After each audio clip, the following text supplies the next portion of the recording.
नमस्कार दोस्तों, आप सभी कैसे हैं? आशा करता हूँ आप सभी अच्छे होंगे। आपका स्वागत है हमारे YouTube channel exam crack SF1 में। ये रीजनिंग का सेट नंबर 19 है। अगर इससे पहले वाले सेट आपने नहीं देखे हैं तो हमारे चैनल की प्लेलिस्ट में जाकर एक बार जरूर देखें। ये सारे सेट आपके लिए बनाए गए हैं जो कि बहुत ही इंपॉर्टेंट है। चलिए शुरू करते हैं आज की क्लास। आज है क्वेश्चन नंबर पहला। आपसे कह रहा है 21 का संबंध 36 के साथ में, तो 13 का संबंध क्वेश्चन मार्क के साथ में होगा, यानी कि क्वेश्चन मार्क के स्थान पर यहाँ क्या आएगा यह आपको बताना है। अगर देखिए 21 का संबंध 36 के साथ में होता है, 21 का संबंध 36 के साथ में होगा तो 13 का संबंध क्वेश्चन मार्क के साथ में होगा। ये यहाँ क्या आएगा ये देखना है हमें। देखिए अगर हम 2 और 1 का योग करें, 21 में 2 और 1 का योग करें तो ये 3 होगा। 3 को अगर हम 9 से गुणा कर दें तो ये होता है 9 तियां 27, 27 और प्लस इसमें 9 कर दें हम, प्लस इसमें 9 कर दें। अगर इसमें प्लस 9 करेंगे, इसमें हम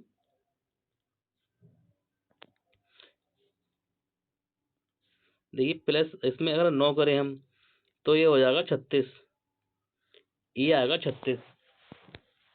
इस हिसाब से हम 1 का और 3 का योग करें तो होता है 4, और 4 को हम 9 से गुणा कर दें, 4 को 9 से गुणा तो ये होगा 9 चौक 36।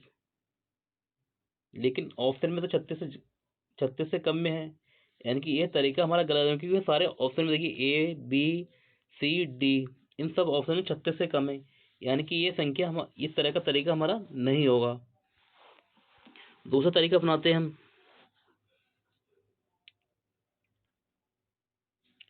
अगर दूसरा तरीका देखें हम इसे, तो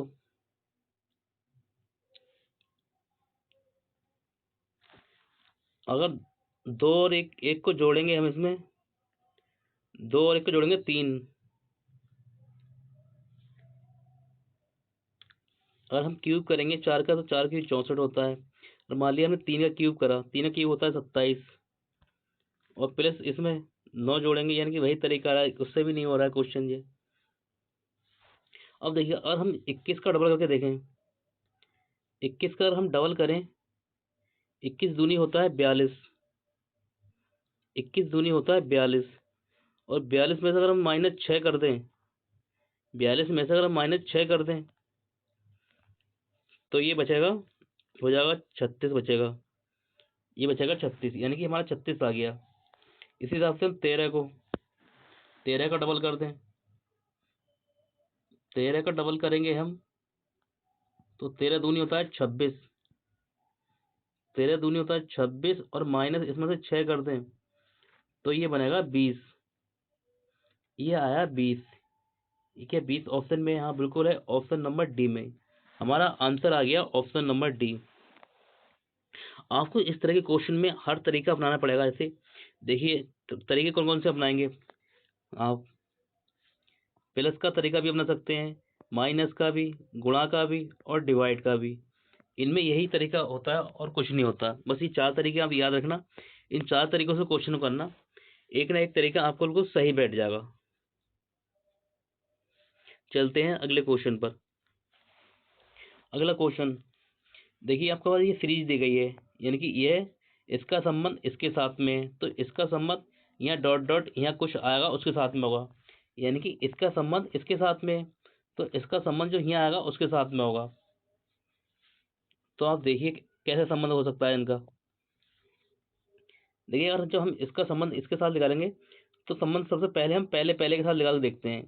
देखिए हमारा बी आता है 2 नंबर पर और ई आता है 5 नंबर पर, यानी कि बी आया 2 पर, ई आया 5 पर, यानी कि हमारा 3, इसमें 3 जोड़ लिया है, बी में 3 जोड़ लिया है। इसी हिसाब से हम देखते हैं एस आता है हमारा 19 पर, एस आता है 19 पर, और ये हम 3 प्लस इसमें 19 में करें तो हो जाएगा 22, 22 पे आता है आपका बी, आपका आंसर होगा बी से स्टार्ट होगा, यानी कि आपका आंसर ऑप्शन ए तो कट ही गया, क्योंकि आपका ऑप्शन ए आर से स्टार्ट हो रहा था। अगले देख लेते हैं फिर उसी तरीके से। देखिए यहाँ ई, ये ई आता है 5 पर, और फिर यहाँ आया आई, ये आई आया और ये आया ई आपका 5 पे आता है, आई आता है 9 पे, यानी कि 5 में हमने 4 जोड़ा तो 9 बन गया। फिर हम प्लस इसी हिसाब से देखिए, अगर ए में हम 4 जोड़ें, ए में हम 4 जोड़ें, ए आता है 1 पर, और जब हम ए में 4 जोड़ेंगे तो 5 5 5 पे आता है, 5 पे देखिए क्या आता है, 5 पे आता है ई, यानी कि ई आएगा 5 पर ई। तो ऑप्शन बी भी कट गया क्योंकि यहाँ बी आर है। ऑप्शन 2 बचे, ऑप्शन सी और ऑप्शन डी हमारे सामने बचे हैं। फिर और देखते हैं इसी हिसाब से, यहाँ ए है, देखिए यहाँ देखेंगे, यहाँ ए आ रहा है, यहाँ आपका ए है, और यहाँ एफ है, यानी कि जो ए है आपका आता है 1 पर और एफ आता है 6 पर। तो ये कैच यहाँ से यहाँ तक कितना जुड़ रहा होगा, तो यहाँ से जुड़ा होगा 5, यानी कि 1 में हम 5 जोड़ें तो 6 बन जाएगा, 6 पे आ रहा है एफ, यानी कि अब जुड़ रहा है 5 5। इस हिसाब से यह है आई आता है 9 में, और 9 में हम 5 जोड़ेंगे, 9 में हम 5 प्लस करेंगे तो ये हो जाएगा 14, और 14 पे होता है एन, 14 पे आता है एन, तो 14 पे आता है एन। तो ये आ गया हमारा, ये वाली ऑप्शन कट गया, ऑप्शन डी भी कट गया, हमारा आंसर हो गया ऑप्शन नंबर सी। ये होता है क्वेश्चन को करने का तरीका। देखिए इस तरह के क्वेश्चन को करने के लिए आपको ABCD याद होना चाहिए कि कौन सा नंबर कौन से पे आता है। देखिए आपको बता देता हूँ मैं, देखिए जैसे आपका ए हुआ, 1 नंबर पे आता है ए, और 2 नंबर पे आता है आपका बी, और 3 नंबर पे आता है आपका सी, 4 नंबर पे आता है आपका डी, 5 पे आता है आपका ई, और 6 पे आता है आपका एफ, 7 पे आता है जी, 8 पे आता है एच, 9 पे आता है आई, और 10 पे आता है आपका जे, और 11 पे आता है आपका के, और 12 पे आता है एल, और 13 पे आता है आपका एम, और 14 पे आता है आपका एन, और 15 पे आता है आपका ओ, 16 पे आता है आपका पी, और 17 पे आता है आपका क्यू, और 18 पे आता है आपका आर, 19 पे आता है आपका एस, और 20 पे आता है आपका, 1 मिनट यहाँ जगह नहीं बन रही है, मैं दोबारा से करके दिखाता हूँ आपको।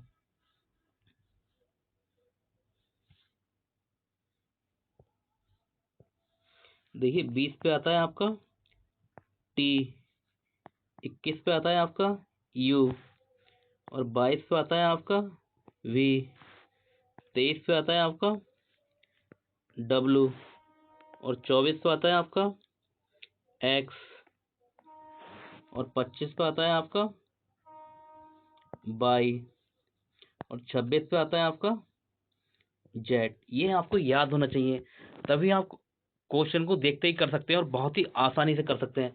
अगर आपको ये याद नहीं होगा कि कौन से नंबर पे कौन सा अक्षर आता है, तो आप क्वेश्चन को जल्दी नहीं कर पाएंगे और आपका क्वेश्चन गलत होने की 100% पूरी संभावना है। चलते हैं अगले क्वेश्चन पर। देखिए क्वेश्चन नंबर 3 पे कह रहा है कि तालाब का पानी से, तालाब का संबंध किससे है, पानी से। ठीक उसी प्रकार जैसे माउंटेन का संबंध किससे होगा।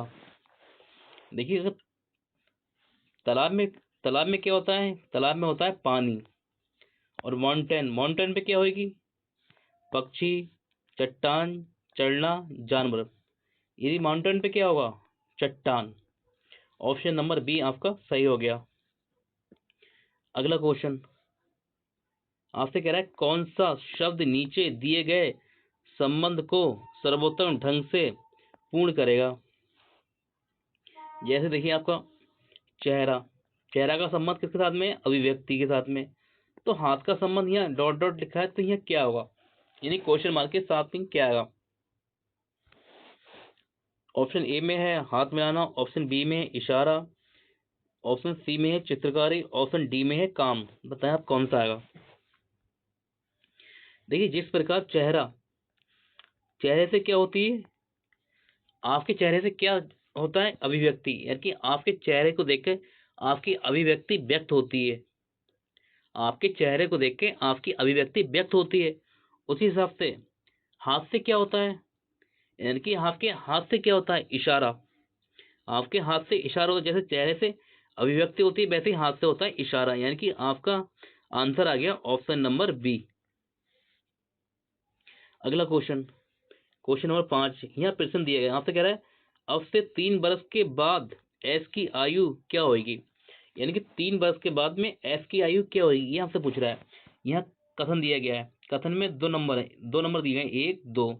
इन दोनों को मिलाकर आपसे आंसर निकालना है कि जो आपका आंसर आएगा। जैसे देखिए, आपको क्वेश्चन कह रहा है अब से 3 वर्ष के बाद एस की आयु क्या होगी। तो आपको आंसर निकालना है। कथन में आपका आंसर 1 से निकलता है, नंबर 1 से निकल रहा है या नंबर 2 से निकल रहा है, ये दोनों को जोड़कर आपका आंसर निकला है। ये आपको इस क्वेश्चन में बताना है। यदि क्वेश्चन 1 में हम देखें एम की वर्तमान आयु कितनी है, 25 वर्ष। यानी कि एम की आयु है 25 वर्ष। एम की आयु है 25 वर्ष। अब आपने 1 से देखा पहले, ठीक है, आपसे नंबर 1 में आपको पता चल गया कि एम की आयु कितनी है, 25 वर्ष। अब हम नंबर 2 में देखिए, तो नंबर 2 में कह रहे हैं एस एम से 10 वर्ष छोटा है। यानी कि जो एस है, एस एम से कितना वर्ष छोटा है, 10 वर्ष। 10 वर्ष छोटा है तो 25 में 10 हम माइनस कर देंगे तो एस की एज भी आ जाएगी। एस की एज आ जाएगी 15 वर्ष। एस की आ गई 15 आयु। तो एम की हो गई आपकी 25 वर्ष। एम की 25 है तो एस की कितनी आ गई अब, 15 वर्ष। एस की आ गई 15। तो आपसे क्या 3 साल के बाद, यानी कि 3 साल के बाद एस की आयु क्या होगी। तो 15 में हम +3 कर देंगे तो ये हो गई 18 वर्ष। यानी कि 18 आपका आंसर आ गया। जो आपका आंसर आया है वो इन दो कथन में जो दोनों नंबर हैं इनको मिलाकर आया है, ठीक है। तो आपका आंसर हो जाएगा ऑप्शन नंबर सी। कथन फर्स्ट और सेकंड दोनों एक साथ पर्याप्त हैं। यानी कि ऑप्शन नंबर सी आपका आंसर हो गया। अगला क्वेश्चन आपसे कह रहा है ऑप्शन 6, जे के एल एम एन ओ और पी केंद्र की ओर मुंह करके बैठे हैं। यानी कि एक वृत्त में केंद्र की ओर मुंह करके बैठे हैं। तो आपसे क्वेश्चन में कह रहा है निम्न में से कौन सा सही होगा। देखिए, इस क्वेश्चन के लिए आप क्या करेंगे, सबसे पहले एक वृत्त बनाएंगे। एक आपने बनाया वृत्त, ये हो गया वृत्त, ठीक है। अब इसमें आप 7 लोगों को बैठा दीजिए। सबका मुंह क्या है, यहाँ ये केंद्र है, सबका मुंह केंद्र की ओर है। ये 1, ये 2, ये 3, ये 4, ये 5 और ये 6 और ये 7। हमने 7 लोग इस तरह से बना दिए। अब क्वेश्चन को पढ़ के हल करते हैं। जैसे आपसे कह रहा है, आप यहाँ देखेंगे जे पी के और एम के बीच में, यानी कि जे है पी और एम के बीच में है। एल जो एम के दाईं ओर से दूसरे स्थान पर है। यानी हम क्वेश्चन करेंगे यहाँ से, एल है जो एम के दाईं ओर दूसरे स्थान पर है। यानी कि हमने एल जो एम के दाईं ओर दूसरा, इनका मुंह है केंद्र की ओर। इस तरह से केंद्र, सबका मुंह केंद्र की ओर है। सबका मुंह एक तरफ से केंद्र की ओर ही है। यानी कोई सबका मुंह इनका केंद्र की ओर है। सबका मुंह केंद्र की ओर है। तो अगर है एल जो एम के दाईं ओर है, हमने यहाँ बैठा दिया एम को, ये बैठाला हमने यहाँ एम को, ये बैठ गया एम। अब आपसे कह रहे हैं एम के दाईं ओर दूसरे स्थान पर कौन है, एल है। ये हो गया एल, यहाँ पर दूसरे स्थान पर ये हो गया एल। यहाँ दूसरे स्थान पर आ गया एल। अब आगे कह रहा है क्वेश्चन में दूसरे स्थान पर है और के और ओ के बीच में है। यानी के और ओ के बीच में कौन है, एल है। अब मान लिया आपका के यहाँ भी हो सकता है, ठीक है, आपका के यहाँ भी हो सकता है और ओ आपका यहाँ भी हो सकता है, या फिर आपका के यहाँ भी हो सकता है और ओ आपका यहाँ भी हो सकता है, यानी कि ये दो तरीके हो सकते हैं। तो अभी इसे हम यहाँ छोड़ देते हैं, फिर ये पहली लाइन में पढ़ेंगे हम, ठीक है। और हम पहली लाइन को पढ़ें तो पहली लाइन में कह रहा है जे जे पी और एम के बीच में, जो जे है पी और एम के बीच में, तो जे कहाँ आ जाएगा, जे हो जाएगा आपका यहाँ पर ही, जे हो गया यहाँ पर ही। क्यों, आपसे कह रहा है एम,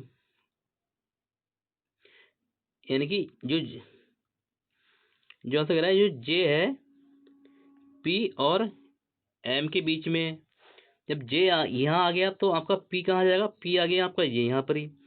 तो देखिए आप क्वेश्चन में जाओगे जे वाली लाइन पढ़ेंगे आप, तो जे पी और एम के बीच में, यानी कि ये तो हमारा क्लियर हो गया, जे और पी और एम के बीच। अब यहाँ कह रहा है लास्ट में के एन का पड़ोसी नहीं है, जो के है वो एन का पड़ोसी नहीं है, के एन का पड़ोसी नहीं है, यानी कि यहाँ जो बन जाता के और ओ के बीच में है, तो एन यहाँ पर के आएगा, फिर यहाँ पर ही जो कि तरीके मैंने यहाँ बताया था, मैंने आपको पहले बताया था। तो के आ गया आपका यहाँ, के यहाँ हो गया और ओ हो गया आपका यहाँ पर ही, ओ आपका यहाँ आ गया, ये ओ आ गया आपका। और फिर यहाँ पे कह रहा है के एन का पड़ोसी नहीं है, तो एन तो आपका यहाँ आ गया, एन आ गया यहाँ पर ही। देखिए अगर मान लिया हम पहले हम रख लेते, तो आपसे कह रहा था ये के और ओ के बीच में है, तो अगर मान लिया हम के को अगर यहाँ रखते, के को यहाँ रखते और तो ओ को यहाँ रखते, तो एन एन यहाँ नहीं आता और सिर्फ एन को कहीं जगह बैठने को नहीं मिलती, तो यानी कि वो तरीका हमारा गलत हो जाता था। यानी कि जो अब हमारी जो सारणी बनी है बिल्कुल सही बनी है। अब आपसे कह रहा है निम्न में से कौन सा सही है, ये आपकी पूरा बन के तैयार हो गया, ठीक है। 7 लोगों को बैठा दिया हमने साथ में, देखिए आपको पी को बैठा दिया, जे को बैठा दिया हमने, एम को बैठा दिया, के को बैठा दिया, एल को बैठा दिया, ओ को बैठा दिया, एन को बैठा दिया, यानी कि 7 लोगों को हमने बिठा दिया, 7 लोगों को बैठा दिया।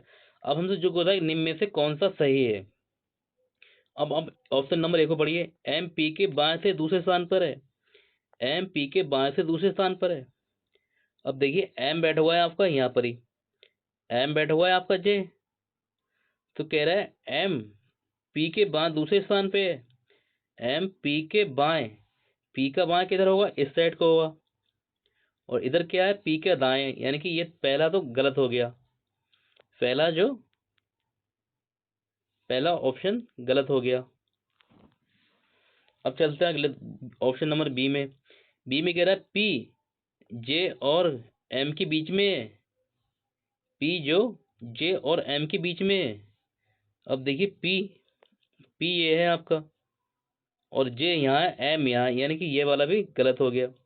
ऑप्शन सी देख लेते हैं, जे एम के बाएं जे एम के बाईं ओर एकदम बगल में बैठा है।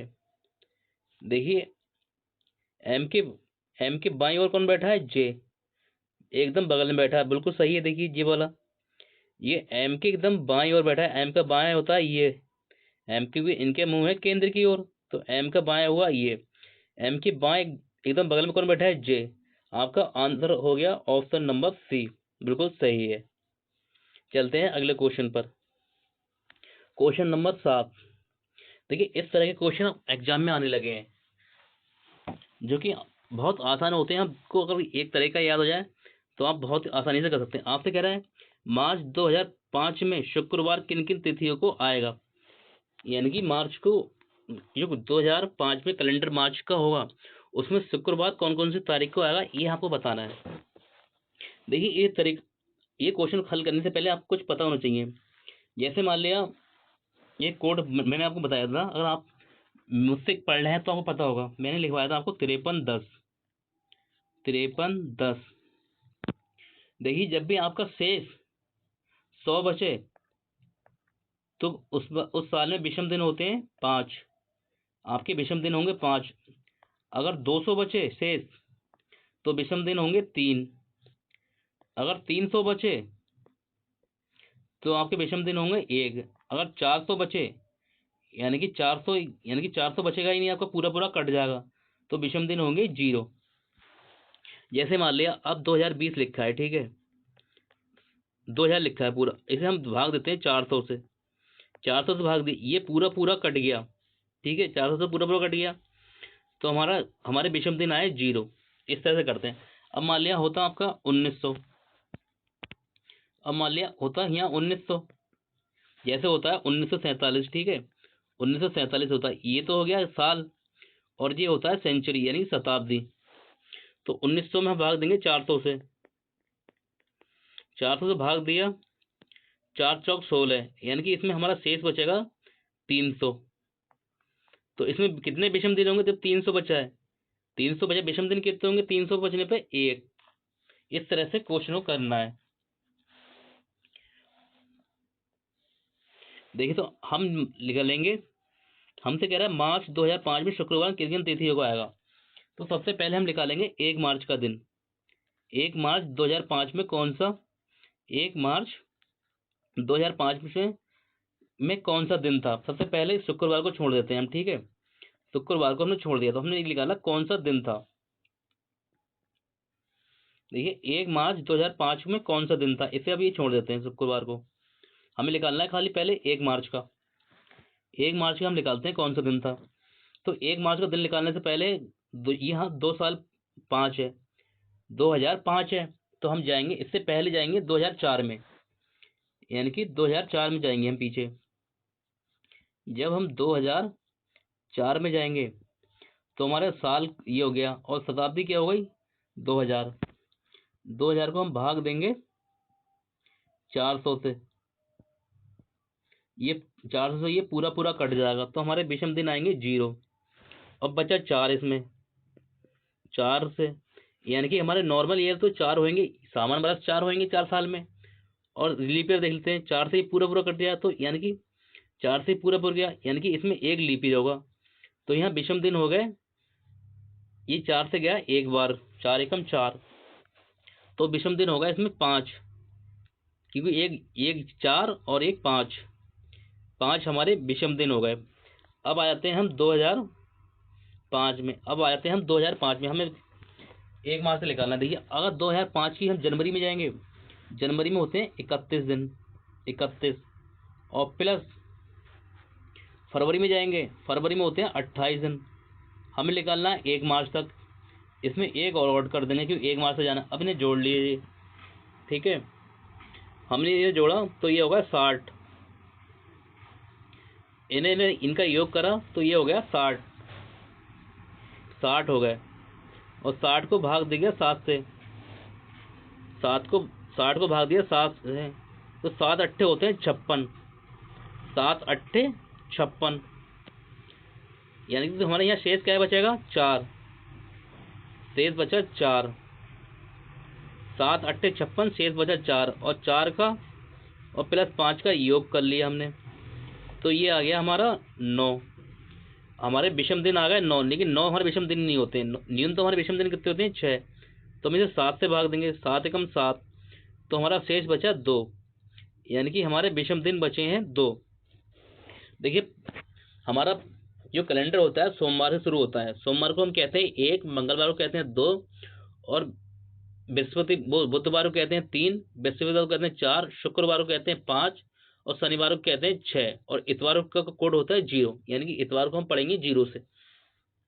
अब हमारा आया है, हमारे यहाँ आया 2, हमारे विषम दिन आए 2, तो 2 दिन कौन सा होगा मंगलवार को, 2 दिन को 2 मतलब 2 आया, 2 नंबर पर आता है मंगलवार, सोमवार का 1, मंगलवार का दूसरा, यानी कि 2 पे आया मंगलवार, यानी कि हमारा 1 मार्च को होगा मंगलवार, 1 मार्च को मंगलवार होगा, ठीक है, 1 मार्च को होगा मंगलवार, ये तो क्लियर हो गया, यानी कि 1 मार्च को मंगलवार यानी कि होगा ट्यूसडे, ट्यूसडे होगा। अब ट्यूसडे में आप जोड़ लीजिए, 1 तारीख को आपका ट्यूसडे आ गया, ठीक है। अब 2 तारीख को क्या होगा, बुधवार। 2 तारीख को बुधवार, 3 तारीख को बृहस्पतिवार और 4 तारीख को होगा शुक्रवार। यानी कि शुक्रवार पड़ेगा आपको 4 तारीख का। 4 तारीख कौन सा ऑप्शन में, ए में। ए में 4 है, 4 तारीख है ये, 4 तारीख को शुक्रवार पड़ेगा, ये आए ऑप्शन ए में। अब ए में अब देखिए, 4 में 7 जोड़ेंगे तो 11 हो जाएगा, 11 में 7 जोड़ेंगे तो 18 हो जाएगा, 18 में 7 जोड़ेंगे तो 21 हो जाएंगे। यानी कि हमने सब में प्लस करा 7, क्योंकि 7 दिन बाद दिन रिपीट हो जाते हैं, 7 दिन के बाद दिन रिपीट हो जाते हैं। तो हमारा आंसर बनेगा ऑप्शन नंबर ए। जो तरीका बताया मैंने, यह तरीका होता है क्वेश्चन को हल करने का, और इसके द्वारा आप बहुत ही आसानी से क्वेश्चन को हल सकते हैं। आप किसी भी तो और तरीका अपनाएंगे, आपसे क्वेश्चन ये नहीं हो पाएगा। चलते हैं अगले क्वेश्चन पर।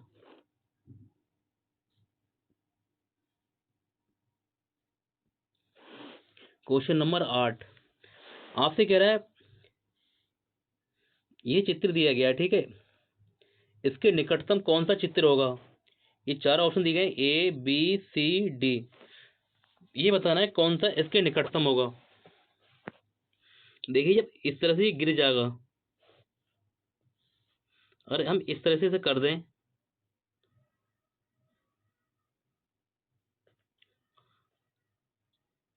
तो ये हो जाएगा ऐसे, ये ऐसे आएगा और उसका मुंह ही रह जाएगा, ठीक है।